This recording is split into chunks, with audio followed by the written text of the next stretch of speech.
Ma femme et mes enfants m'ont dit qu'ils avaient un cadeau spécial pour moi pour mon anniversaire. Le jour de mon anniversaire, ils ne sont pas venus. Personne n'est venu. Je dînais seul au restaurant le jour de mon anniversaire quand une femme s'est assise à ma table et a dit « Continuez à manger. Ou je vais devoir ». Ma femme Diane l'a dit avec ce sourire qu'elle réserve pour le matin de Noël. Celui qui atteint ses yeux. Celui dont je suis tombé amoureux il y a 31 ans, quand nous étions tous les deux internes à Wake Forest Baptiste. Survivant grâce au café des distributeurs automatiques et aux heures de sommeil volées. Elle a dit « Martin, cet anniversaire va être différent. Fais-moi confiance. » Ma fille Léna m'a envoyé un compte à rebours par message. 3 jours avant, « Papa, nous sommes tellement excités. Tu n'as aucune idée de ce qui t'attend. » 2 jours avant. Ne prévois rien pour vendredi soir. Tu es à nous. Le matin de mon anniversaire, je me suis réveillé avec une série d'émojis cœur de mon fils, Caleb, qui n'envoie jamais d'émojis cœur.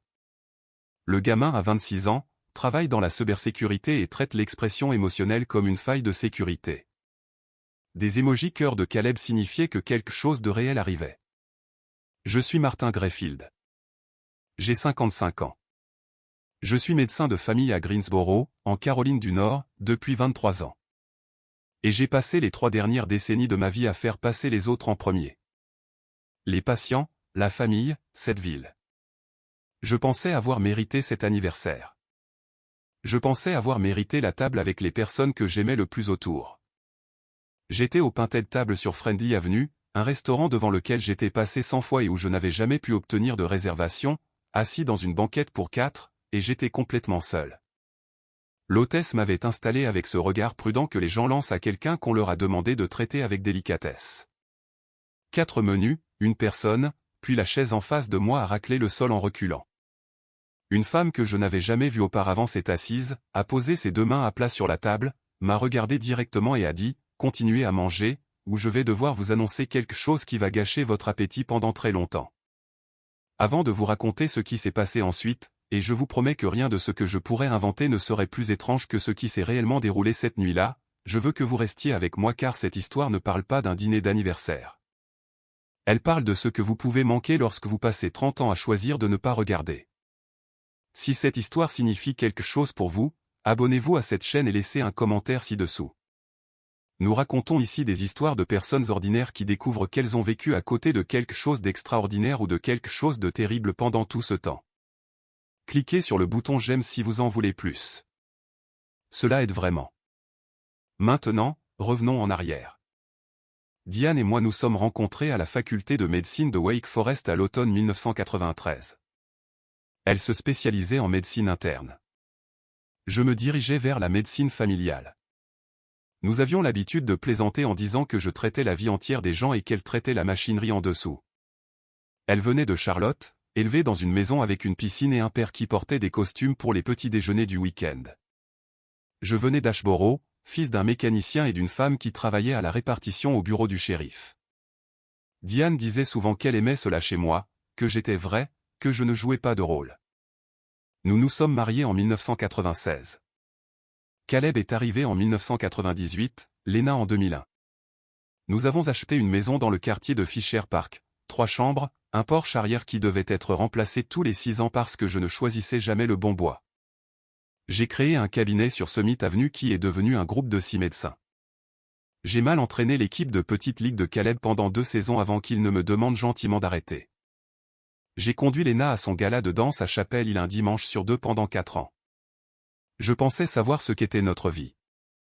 En y repensant, je peux identifier le moment exact où le silence a commencé, mais je l'ai pris pour du contentement. Il y a environ 3 ans, Diane a commencé à travailler plus tard. Elle avait accepté un rôle de consultante pour un réseau de cliniques basé à Raleigh, les aidant à restructurer leur processus d'admission en médecine interne. C'était logique. Elle était brillante avec les systèmes. Elle était brillante en tout. Je disais aux gens lors des dîners que Diane aurait pu diriger un pays. Je le pensais comme un compliment. Elle a commencé à conduire jusqu'à Raleigh 3, parfois 4 jours par semaine. Elle a pris une ligne téléphonique séparée pour son travail de consultante. Elle a commencé à se coucher plus tard, à dormir plus tôt, comme si elle réorganisait l'architecture de ses journées pour s'adapter à quelque chose que je ne pouvais pas voir. Notre fils Caleb, qui travaille à distance et peut travailler de n'importe où, avait déménagé à Raleigh 18 mois auparavant. Il a dit que c'était pour une opportunité d'emploi. Il a dit que la ville lui convenait. Lena était à Durham pour terminer son master en administration des affaires. Je me suis dit, ils sont jeunes. Ils construisent leur vie. C'est exactement ce pourquoi tu les as élevés. Mais quand j'y repense maintenant, ce dont je me souviens, c'est que tous les deux avaient arrêté de me poser des questions sur mon travail. Pendant 20 ans, ils m'ont interrogé sur les patients. Pas par leur nom, juste une dure journée, papa, ou quelque chose d'intéressant aujourd'hui. C'était la texture de nos dîners. Et puis cela s'est arrêté. Pas tout d'un coup. Cela s'est estompé comme le signal d'une radio lorsque vous conduisez hors de portée. Je pensais être devenu ennuyeux pour eux. Je pensais qu'avoir 55 ans vous rendait simplement invisible pour vos propres enfants. Beaucoup d'hommes que je connais croient cela. Nous en parlons sur le terrain de golf de Bryant Park comme s'il s'agissait d'un phénomène météorologique. Vous vieillissez, ils s'éloignent. C'est simplement la vie. Mais ce n'était pas la vie. C'était totalement autre chose. L'anniversaire était l'idée de Diane à l'origine. Elle l'avait mentionné en janvier, 5 mois à l'avance. Elle a dit qu'elle voulait faire quelque chose de significatif cette année, quelque chose qui reconnaissait ce que j'avais donné à cette famille. Son mot, reconnu. Je trouvais cela beau. Je l'ai noté dans mon agenda de la même manière que je note les choses qui comptent. Au cours des mois suivants, les allusions ont continué à arriver. Lena m'a envoyé un lien vers le menu du Pinted Table en mars par message et a dit « Papa, tu adorerais cet endroit ». Caleb a appelé en avril et m'a demandé spontanément si je préférais le vin rouge ou blanc avec un steak. Je lui ai répondu du rouge. Il a dit « Bon à savoir ». Cela semblait coordonné. Cela ressemblait à de l'amour organisé en projet, le genre d'amour qui nécessite de la planification. Je ne l'ai pas examiné de trop près parce que cela faisait du bien. Et j'avais passé suffisamment d'années en tant que médecin pour savoir que l'on ne sonde pas une blessure qui ne saigne pas. La semaine avant mon anniversaire, Diane s'est assise avec moi à la table de la cuisine, la même table où nous avions signé l'hypothèque de cette maison, où nous avions annoncé aux enfants la mort de ma mère, où nous avions pris toutes les décisions majeures de notre vie d'adulte. Et elle a dit, vendredi soir, 7h30. J'ai fait la réservation au Pinted Table. Habille-toi bien. Nous allons tous être là. Tous là. Caleb, Lena, Diane, moi. J'ai acheté une nouvelle cravate. Bleu marine avec une fine rayure blanche. Je n'avais pas acheté de cravate pour une occasion personnelle depuis 6 ans. Le vendredi est arrivé. J'ai travaillé une demi-journée, terminé mes tournées à Connells, annulé mes rendez-vous de l'après-midi, et je suis rentré à la maison vers 2h00. La maison était calme. La voiture de Diane n'était plus là. Elle avait envoyé un message ce matin-là. Je fais des courses. À ce soir. Tellement hâte que tu vois ton cadeau. Je me suis douché. J'ai mis la nouvelle cravate. Je me suis regardé dans le miroir comme on le fait quand on est sur le point d'entrer dans quelque chose de bien, juste pour marquer le moment. À 6h30, j'étais dans la voiture. Je me suis dit que Diane y était probablement allée directement après ses courses. Lena arrivait en voiture de Durham, 1h15, peut-être plus, avec la circulation du vendredi sur l'Interstate 40. Caleb était à 20 minutes en voiture du restaurant. Tout était logique. Je suis arrivé à 7h20. L'hôtesse m'a conduit à une table au fond, près des fenêtres. Une bonne table, le genre qu'il faut demander spécifiquement. 4 couverts, la bougie déjà allumée. J'ai commandé de l'eau. J'ai regardé le menu. 7h30 est arrivé et passé. À 7h45, j'ai envoyé un message à Diane. Je suis là. Je suis arrivé avec quelques minutes d'avance. La table est magnifique. Pas de réponse. J'ai envoyé un message à Caleb au restaurant. Tu es proche? Pas de réponse. Lena. Coucou, ma chérie. Au Pinted Table. À tout de suite. Rien. 8.00. J'ai commandé un verre de vin. Pas parce que j'en avais envie, mais parce que j'avais besoin de faire quelque chose de mes mains. Le couple à la table voisine me jetait des coups d'œil de temps en temps. De cette façon dont les gens regardent quelque chose de dérangeant qu'ils ne veulent pas regarder. Un homme plus âgé mangeant seul à une table dressée pour 4 est une forme spécifique de tristesse. Je savais ce qu'il pensait. J'avais pensé la même chose d'autres personnes à d'autres moments, avant de comprendre à quel point il est facile de finir ainsi. À 8.15, j'ai commandé le saumon. Pas parce que j'avais faim, mais parce que j'entendais l'hôtesse expliquer quelque chose à un serveur à voix basse, et j'étais presque certain que c'était à mon sujet. Et je n'allais pas rester assis à cette table à avoir l'air d'un homme attendant une vie qui n'arriverait pas. C'est à ce moment-là que la chaise a raclé le sol. Elle avait environ 40 ans, les cheveux bruns tirés en arrière de manière inégale, comme si elle s'était recoiffée dans une voiture. Elle portait une veste sur un t-shirt. Elle ressemblait à quelqu'un qui venait d'ailleurs et qui avait pris une décision en chemin. Elle s'est assise en face de moi sans y avoir été invitée, a posé ses mains à plat sur la nappe blanche et m'a regardé directement dans les yeux avec l'expression de quelqu'un qui a longuement répété une conversation et qui est enfin arrivé au moment de la voir. Continuez à manger, a-t-elle dit, ou je vais devoir vous dire quelque chose qui va ruiner votre appétit pendant très longtemps. J'ai posé ma fourchette. Je suis médecin. J'ai annoncé de mauvaises nouvelles des centaines de fois. Je sais à quoi ressemble une personne lorsqu'elle porte un fardeau qu'elle ne veut plus porter. J'ai dit, dites-moi. Elle s'appelait Jess Talbot. Elle était assistante juridique et travaillait pour un cabinet à Raleigh. Elle travaillait sur une affaire depuis 7 mois.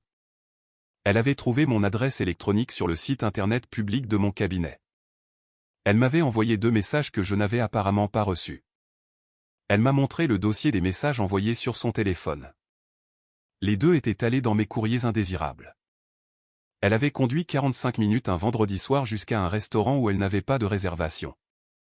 A dit à l'hôtesse qu'elle rejoignait l'homme à la table 9 et s'est assise. Elle m'a dit qu'elle avait été affectée à un dossier de divorce. Elle m'a dit qu'au cours de l'examen des documents, elle avait vu mon nom. Elle m'a dit qu'elle n'avait aucune obligation légale de me contacter et qu'elle le faisait parce qu'elle avait un père médecin et parce qu'elle croyait que certaines informations ne devaient pas rester enfouies. Puis elle m'a dit que Diane avait demandé le divorce. Il y a 6 mois, pas qu'elle prévoyait de le faire, elle avait déposé la demande il y a 6 mois. Des documents rédigés par un cabinet du centre-ville de Raleigh. Des papiers qui me nommaient, des procédures qui étaient déjà bien avancées. Je suis resté très immobile. Dehors, Friendly Avenue avait ce son particulier du vendredi soir. La circulation qui s'apaise, les gens marchant vers les restaurants et s'éloignant de leur semaine de travail. Il y a autre chose, a dit Jess. Voici ce que je ne savais pas. 18 mois avant cet anniversaire, Diane avait commencé à restructurer discrètement l'architecture financière de notre vie. Le travail de consultante à Raleigh était réel. Elle avait vraiment signé un contrat, mais les revenus qui en découlaient n'allaient pas sur nos comptes communs. Ils allaient sur un compte dont je n'avais pas connaissance, ouvert à son nom dans une banque du comté de Wake. Au cours de ces 18 mois, environ 60 000 € avaient transité par ce compte. Une partie provenait de ses propres revenus. Une autre partie, Jess faisait attention à ce qu'elle pouvait et ne pouvait pas dire, et je la respectais pour cela, provenait d'autres sources qui faisaient partie des procédures judiciaires. Caleb avait déménagé à Raleigh pour se rapprocher de sa mère, pas pour une opportunité professionnelle. Il était au courant de la demande de divorce depuis au moins 4 mois. Lena le savait depuis 3 mois. Le dîner d'anniversaire n'était pas un dîner. C'était la date prévue par Diane pour me faire signifier les papiers du divorce dans un restaurant, le jour de mon anniversaire, devant nos enfants. Mais quelque chose avait changé à la dernière minute. Il y avait eu un désaccord. Jess s'est à nouveau montrée prudente. Elle n'était pas partie prenante dans l'affaire. Elle n'avait accès qu'à ce qu'elle avait vu dans les documents. Elle ne spéculait pas. Et le plan avait été abandonné cet après-midi-là. Diane avait annulé le dîner. Caleb et Lena avaient été prévenus, personne ne m'avait appelé. Donc, je suis resté là, dans le restaurant, avec une nouvelle cravate et une table pour 4 pendant que la bougie se consumait. Parce que ma femme avait décidé de ne pas me remettre les papiers du divorce pour mon anniversaire, mais avait aussi décidé que m'informer de l'annulation du dîner n'était pas strictement nécessaire. J'ai mangé mon saumon seul parce que personne n'a pensé à m'appeler. Jess est partie au bout de 40 minutes. Elle m'a donné sa carte. Elle a dit qu'elle était désolée. Elle a dit qu'elle espérait que cela aidait plus que cela ne blessait. Je lui ai dit que c'était le cas et je le pensais, même si je ne pouvais encore rien ressentir pleinement. C'est une réaction courante au choc. Le cerveau a besoin de temps pour traiter une perte avant que le corps ne soit autorisé à en faire le deuil. J'avais dit cela à des patients pendant des décennies. C'était étrange de vivre à l'intérieur de cette phrase. Je suis resté à table encore 20 minutes après son départ. J'ai fini le vin.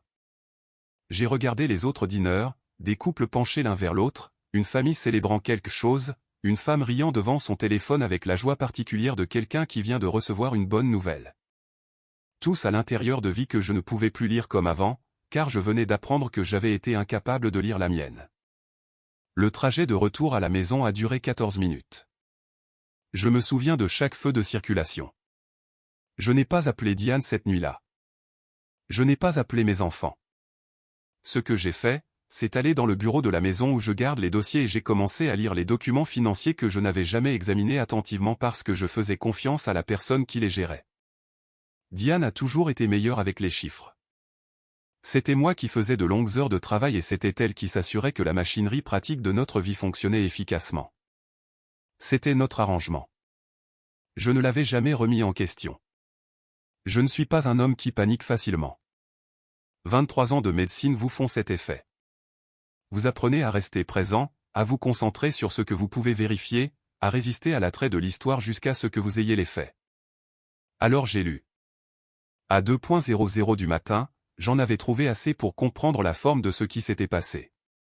Même si je n'avais pas encore tous les détails viendraient plus tard par l'intermédiaire de mon propre avocat, par le processus de communication des pièces. Par la reconstruction lente et douloureuse d'une vie commune qui avait apparemment été discrètement démontée pendant que je voyais des patients, que j'entraînais mal la petite ligue, et que j'achetais des cravates dont je n'avais pas besoin. Ce que j'avais cette nuit-là, c'était la forme. Et la forme était la suivante. J'avais été retiré du centre de ma propre famille. Pas soudainement, mais progressivement, chirurgicalement, avec le genre de patience qui demande un réel effort. Cela ne m'est pas arrivé. On m'a fait cela. Et les personnes que j'aimais le plus au monde s'étaient tenues assez près pour être touchées pendant que cela se produisait et n'avaient rien dit. Je veux vous parler de l'appel téléphonique avec Caleb. Je l'ai appelé le lendemain matin, samedi. Il a décroché à la deuxième sonnerie, ce qui m'a indiqué qu'il s'y attendait. Il y a eu un long silence après que j'ai prononcé son nom. Papa. J'étais au restaurant. Un autre silence. Puis, je sais. Je lui ai demandé quand il avait découvert le divorce. Il m'a répondu, il y a 4 mois. Sa mère l'avait fait asseoir et lui avait expliqué la situation. Elle lui avait dit que le mariage était brisé depuis longtemps. Elle lui avait dit qu'elle avait essayé de le faire fonctionner et qu'elle était arrivée au bout de cet effort. Elle lui avait dit qu'elle avait besoin qu'il la soutienne et qu'elle avait besoin qu'il ne me le dise pas jusqu'à ce qu'elle soit prête à me le dire elle-même. Et Caleb, mon garçon qui envoie des émojis cœur quand quelque chose de réel arrive, avait accepté. Je lui ai demandé pourquoi.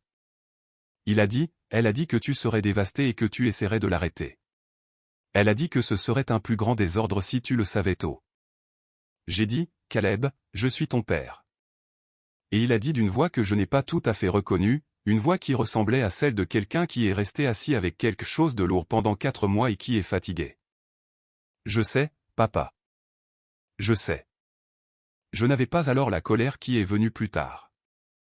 À ce moment-là, je n'avais que l'image de mon fils assis dans son appartement à Raleigh, détenant un secret sur le mariage de son père, le transportant comme un poids dans la poche d'un manteau.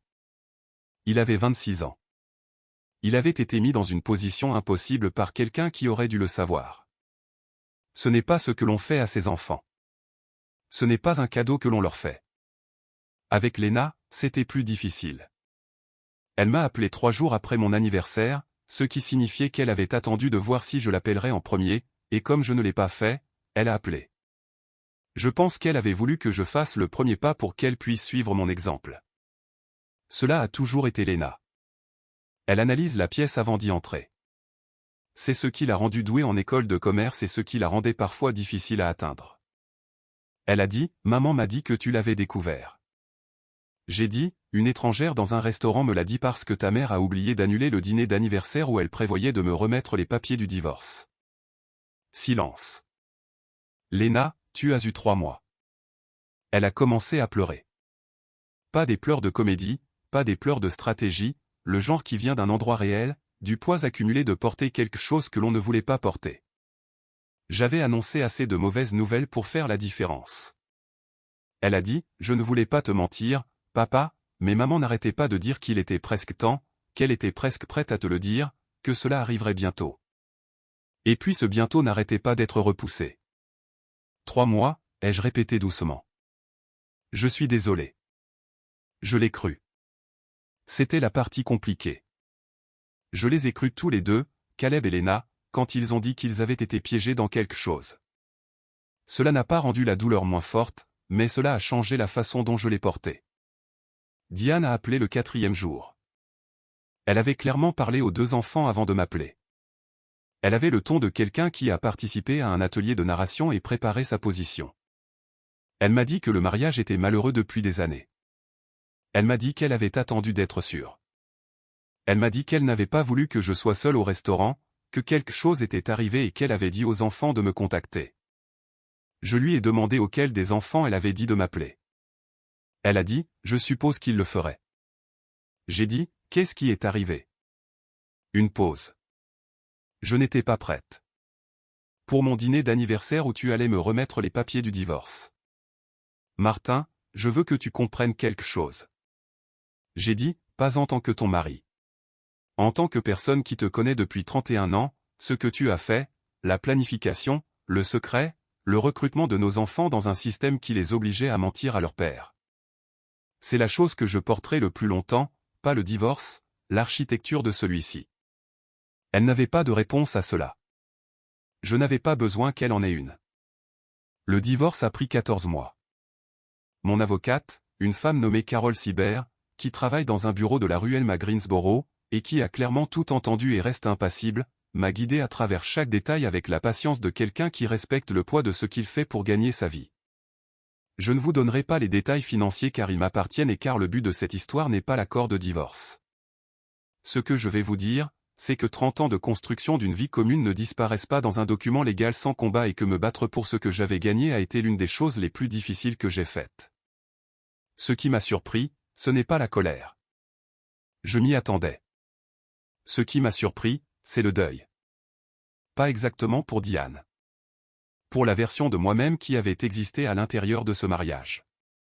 L'homme qui avait acheté une cravate pour un dîner d'anniversaire. L'homme qui a conduit 14 minutes pour rentrer chez lui en passant au feu vert, croyant que quelque chose l'attendait. Faire le deuil de cet homme a pris plus de temps que je ne le pensais. Je veux vous parler de mon cabinet médical. Pendant ces 14 mois, je suis allé travailler tous les jours.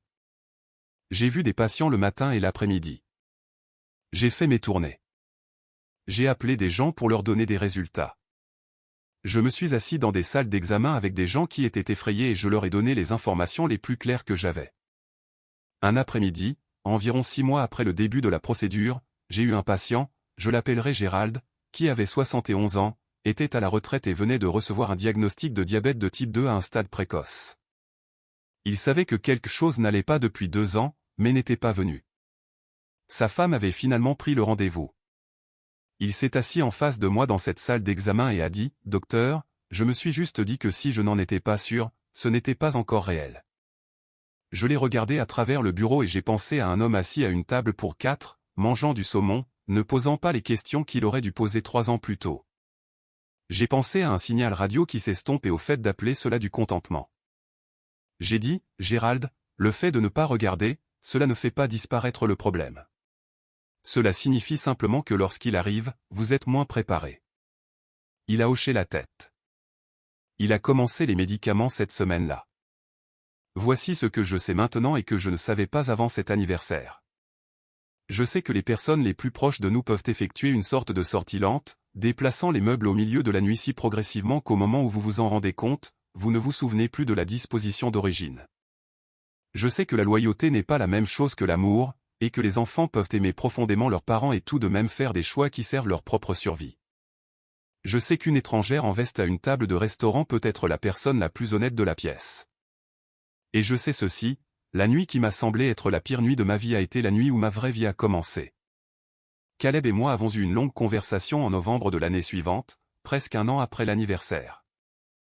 Il a conduit depuis Raleigh et nous sommes allés au terrain de golf de Bryant Park, pas pour jouer au golf, juste pour marcher sur les 9 derniers trous au début de la nuit, comme nous avions l'habitude de le faire quand il était adolescent et que nous avions besoin d'espace pour parler. Il m'a dit que regarder ce qui s'était passé avait changé quelque chose en lui, qu'il avait commencé une thérapie, qu'il comprenait maintenant à 26 ans ce qu'il en coûtait d'être recruté dans la tromperie de quelqu'un d'autre, même lorsque cette personne était sa mère. Il a dit, « Je suis désolé de ne pas t'avoir appelé cette nuit-là, papa. » J'ai dit, « Tu avais 26 ans et tu étais pris entre tes deux parents. Il n'y a pas de façon propre de traverser cela. » Il est resté silencieux pendant un moment. « Je t'ai acheté un cadeau d'anniversaire, » a-t-il dit. « À l'époque, avant que tout ne s'effondre, je ne te l'ai jamais donné. » Il a glissé la main dans son manteau et m'a tendu une petite boîte. À l'intérieur se trouvait une montre, une simple, rien d'extravagant, le genre que l'on porte tous les jours et que l'on oublie. Au dos, il avait fait graver quelque chose, pour papa. Continue de faire tic-tac. Je l'ai porté tous les jours depuis. Léna et moi avons mis plus de temps. C'est la stricte vérité et je ne vais pas l'édulcorer. Elle a lutté contre la culpabilité, et la culpabilité chez les personnes qui sont faites comme Léna a tendance à se tourner vers l'extérieur avant de se tourner vers l'intérieur. Il y a eu des mois où nos appels étaient courts et superficiels. Il y a eu des mois où je n'étais pas sûr que nous retrouverions le chemin l'un vers l'autre. Nous l'avons fait lentement, comme on le fait quand on est tous les deux prêts à regarder une vérité inconfortable ensemble plutôt que l'un de nous regarde ailleurs. Elle m'a appelé au printemps dernier et m'a dit, « Je dois te dire quelque chose, papa. » Je me suis préparé. 23 ans de médecine m'ont donné un réflexe de préparation très efficace. Elle a dit, « J'ai trouvé un travail à Greensboro. Je reviens m'y installer. » Je n'ai rien dit pendant un moment. « Je veux être près de toi. » Elle a dit, « Si cela te convient. » J'ai dit, « C'est plus que convenable. » Elle a emménagé dans un appartement dans la rue Spring Garden en août. Nous dînons ensemble presque tous les dimanches. Elle n'a pas besoin que ma cuisine soit bonne. Cela n'a jamais été le cas. Diane et moi ne nous parlons pas souvent, mais quand nous le faisons, c'est courtois. La colère que j'avais pour elle a principalement laissé place à quelque chose de plus calme. Pas exactement le pardon, pas encore, mais une sorte de compréhension établie. Elle a été malheureuse pendant longtemps. Elle a choisi une mauvaise façon de partir. Ces deux choses peuvent être vraies toutes les deux. Ce que je ne peux pas pardonner et que je ne pardonnerai peut-être jamais totalement, c'est ce qu'elle a construit autour des enfants. Ce n'était pas à elle de leur transmettre son malheur. Ce n'était pas son droit. Mais je suis aussi médecin et je me suis assis avec suffisamment de personnes dans les dernières années de leur vie pour savoir que le score que vous gardez dans votre poitrine n'est pas celui qui compte à la fin. Ce qui compte, c'est de savoir qui est dans la pièce. Ce qui compte, ce sont les dîners du dimanche. Ce qui compte, c'est la montre à votre poignet qui continue de faire tic-tac. Jess Talbot, la femme qui s'est assise en face de moi. Je l'ai contactée 8 mois après cet anniversaire. J'ai envoyé une lettre à l'adresse de son bureau parce que je voulais que ce soit sur papier. Je lui ai dit ce que cette nuit m'avait coûté et ce qu'elle m'avait donné. Je lui ai dit que l'information qu'elle avait livrée était plus dure que presque tout ce que j'avais vécu et que c'était le cadeau le plus important que j'avais reçu cette année-là. Elle m'a répondu par une note manuscrite, 2 paragraphes. Elle a dit qu'elle était heureuse d'y être allée. Elle a dit que son père était décédé le printemps précédent. Elle a dit qu'elle espérait que j'allais bien. J'ai cette note dans le même tiroir où je garde la boîte de la montre. J'ai eu 56 ans il y a quelques mois.